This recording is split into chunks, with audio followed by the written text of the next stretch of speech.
Tonight, MAGA is sweating. Reporters just exposed Mike Johnson's biggest fear, losing power when the truth breaks through the cover-up. He calls a clean CR dirty, screams about an invasion, throws cash numbers, then blames a shutdown on everyone else. That spin is cracking. Staff whispers, floor chaos, a looming walkout, donors panicking. If the votes fall apart, the whole narrative collapses. You can feel the meltdown building. Betrayal inside his own caucus. Democracy held hostage, so leadership can save face. What is Johnson hiding about the math, the deals, the promises he can't keep? Stick with me. The receipts drop in seconds. Their CR is not a clean one, it's a dirty one, because they want to spend $1.5 trillion new dollars on all sorts of wasteful programs, including $200 billion to fund health care benefits on the backs of American taxpayers for illegal aliens. They want to give $500 million back to the Corporation for Public Broadcasting to prop up leftist news organizations. And they want to spend billions of dollars overseas on all sorts of extraneous, crazy kinds of programs. They know we're not going to do that. It's not a serious proposal. This is the first time in history that any party has chosen to shut the government down over a clean CR. They're playing a game, and it's very simple. Here's the reason why. We need to talk about power, who wields it, who's accountable to it, and who's trying to hide from it. Tonight, the mask slips, because when the cameras roll, Speaker Mike Johnson doesn't sound confident. He sounds cornered by facts, by math, and by a country that's tired of the shutdown games. Senators from the state of Arizona staging a publicity stunt outside of my office. They should be on the floor voting to reopen the government. If they would do it, you just need 3 more. We could get the government open, and we could get Rep. Grijalva from their state administered the oath to. This is absurdity. They are engaging in political theater. That's what all the marches were about on Saturday, funded by Soros and co-sponsored by the Communist Party of the USA, by the way. This is the problem that we have with the modern Democrat Party and with the people who are serving here. They are afraid of their far left flank, and they are not doing their jobs. Okay. And real Americans are being hurt because of it. Real quick, I've only got a few seconds with you, but what's the schedule for getting the appropriations bills finished by November 21st? Here's what happened. The Speaker sat for a friendly interview and insisted Republicans offered a clean bill to reopen the government, and that Democrats alone chose chaos. He called it simple math, except when you listen closely, he keeps dodging the one word leaders use when they actually want to solve a crisis: negotiate. Let's set the table for anyone feeling the real world hit. Unpaid federal workers, families waiting on food assistance, delays that ripple through airports and veteran services.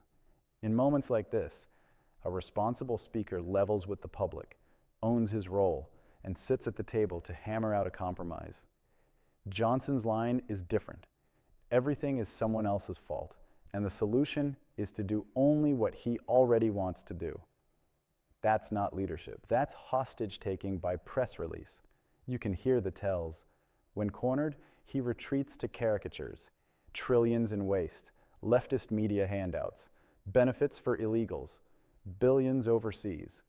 It's the greatest hits playlist of distraction politics, short on specifics, long on scapegoats. That's not a governing argument. It's a narrative to excuse inaction.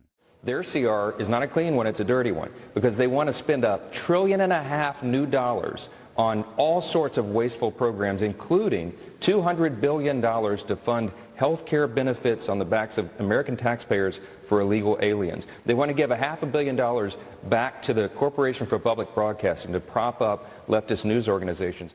And then comes the giveaway. Ask why he won't negotiate. Johnson claims there's literally nothing to negotiate because the Republican proposal is already clean, already good faith, already what Democrats supposedly supported before. If that were true, he wouldn't be on a media tour blaming his opponents. He'd be in a room finishing the job. The truth is in the tape. He's pretending the work is over, so he doesn't have to share any responsibility for the pain his strategy inflicts. Cheryl, I literally don't have anything to negotiate. In the past, when there's been a CR standoff like this, a continuing resolution to keep the government open, the majority party has loaded up the CR proposal with a lot of partisan priorities, gimmicks and tricks sometimes. We haven't done any of that. I mean, we're operating in good faith. The Republicans are trying to keep the government moving forward. So we sent over a totally clean CR. So in other words, there's nothing I can pull off of that to make it more palatable for Democrats. It's exactly what they already voted for. In fact, Chuck Schumer voted for the identical measure in March of this year and gave an impassioned speech on the floor about how it had to be done because it would be totally irresponsible to harm the American people by shutting the government down. Watch what he does when reporters bring up accountability inside Congress. Pointed question about members skipping town during a shutdown. He waves it away as publicity stunts, insists Republicans are working in the district, and tries to move on. But the moment lingers because the public can see the hallways and the floor schedule. Government is closed, and the House isn't even in session. If you're proud of your choices, you don't hide behind the word elsewhere. This is you and Senator Mark Kelly from Arizona. Let's watch this. Why don't you bring back your Republican members so we can have a serious negotiation with them? We're going to have plenty of negotiations as soon as you open the government. Let me tell you why they're not here, because the House did its job. 14 days since July 25th. And when the subject shifts to what he fears most, independent scrutiny, he lunges for the oldest smear in the playbook. Blame Soros, shout Communist Party, try to make peaceful protests sound un-American. That's not an argument. That's a panic button. You don't hit it unless you're losing the debate on the merits. Let's talk about who's really driving this. The speaker admits he's in direct talks with Donald Trump and takes his cues from the same political calculus that brought us brinkmanship before. The same man who celebrated shutdowns as leverage is now, once again, whispering in the ear of the person second in line to the presidency. That's not governing for the country. That's governing for a faction. You know, the question now is we're in the middle of this is are you in direct talks with President Trump on a path out of it? Yes, look, we are, the president and I and Leader Thune sat down with Chuck Schumer, the Democrat leader in the Senate, and Hakeem Jeffries in the House. Here's the through line. When the facts turn, MAGA leaders try to change the subject, demonize critics, and insist negotiations are surrender. It's the same formula whether the topic is budgets, elections, or basic oversight. Step 1, claim a moral high ground with a label like clean. Step 2, attack institutions that won't bend, the press, the Senate, the courts. Step 3, pretend accountability is a plot.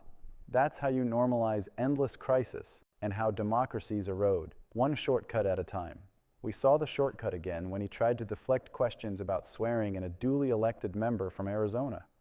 Instead of a straight yes, he dragged in a grab bag of references, name drops, and a running commentary about Epstein files, as though the mere fog of scandal could stand in for a governing timeline. It's substitution, not substance. Raise the temperature, lower the clarity.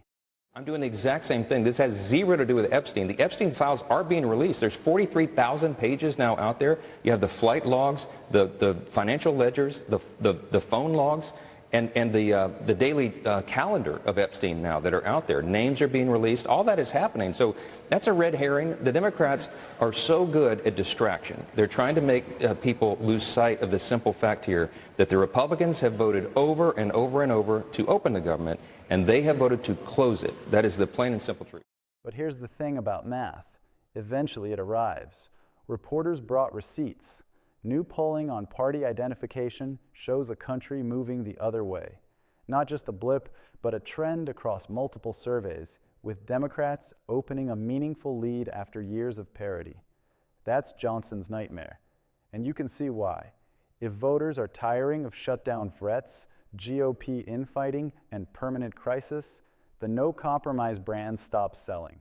Specifically, I'm talking about Gallup. Back in Q1 of 2025, it was a tie. Look at how much Democrats have gained on this metric, according to Gallup. Their latest metric, Democrats are ahead by 7 points. That is a 7-point movement to the left. I looked at some other pollsters as well to see if there was similar movement. Among Quinnipiac, it was +1 Republican.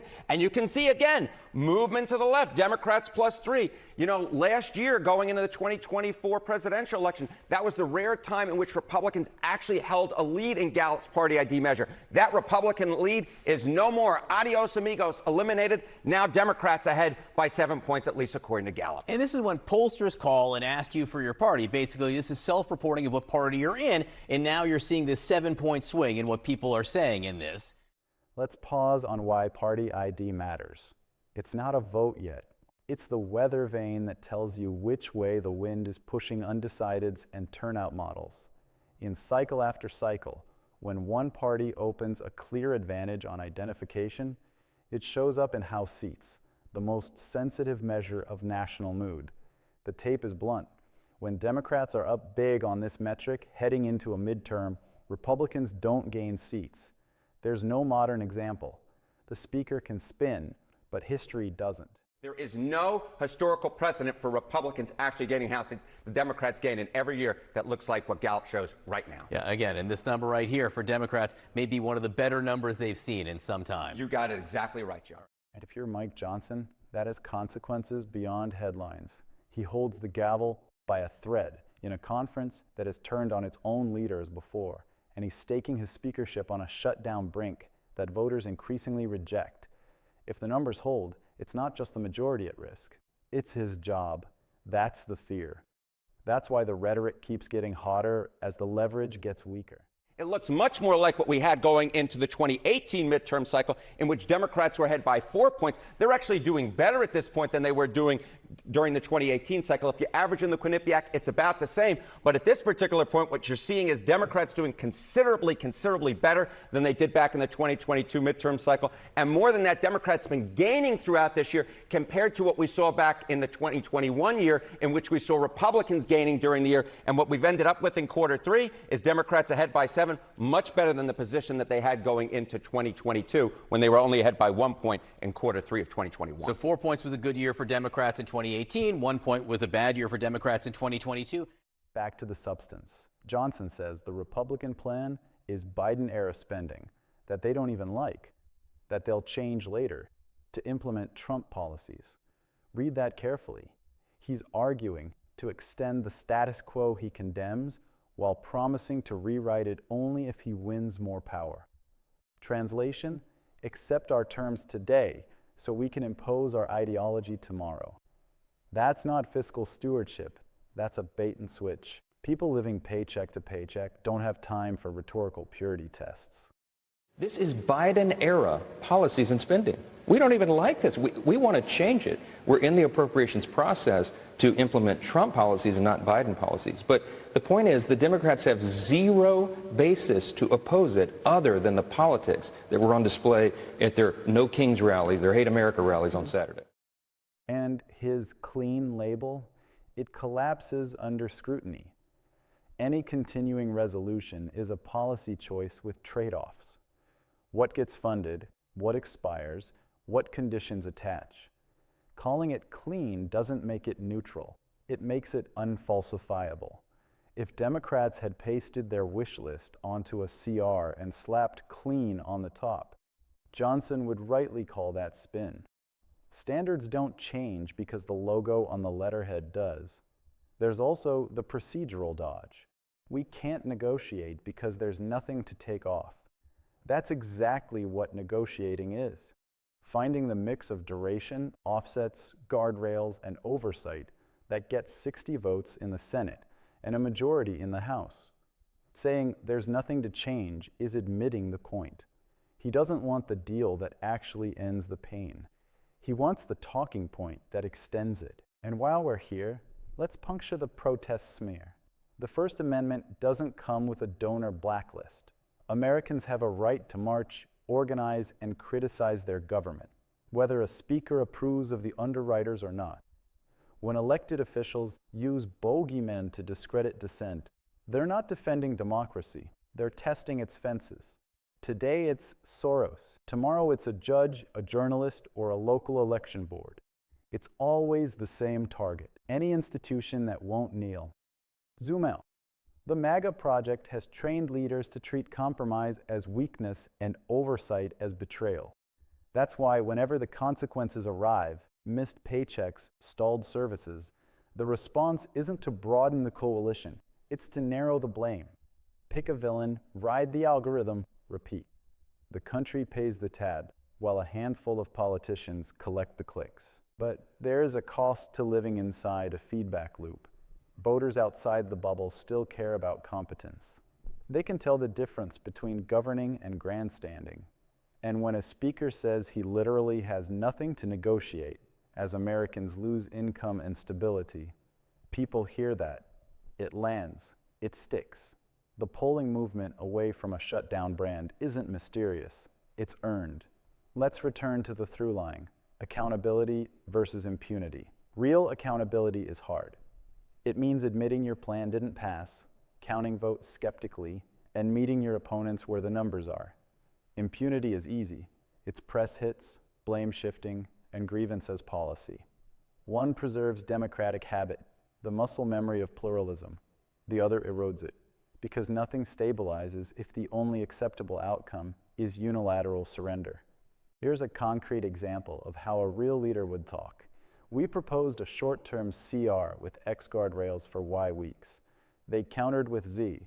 We'll meet in this room at this hour until we agree on A, B, and C.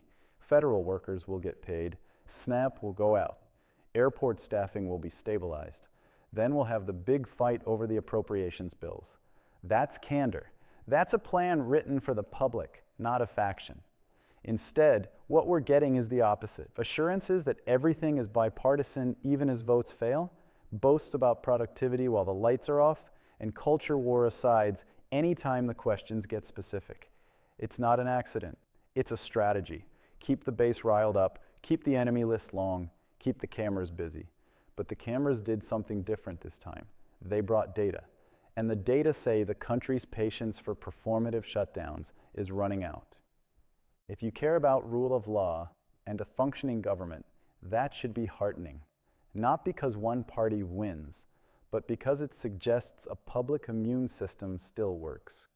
There's only so many times you can be told to accept collateral damage in your life, to your paycheck, your benefits, your flights, before you demand a different model of leadership. That's not left or right. That's grown-up politics in a republic. And the warning for the speaker is simple. When your governing theory depends on the other side's capitulation, you've already lost the plot. America is not a one-party country. It's a 330 million person argument with rules. Those rules require negotiation.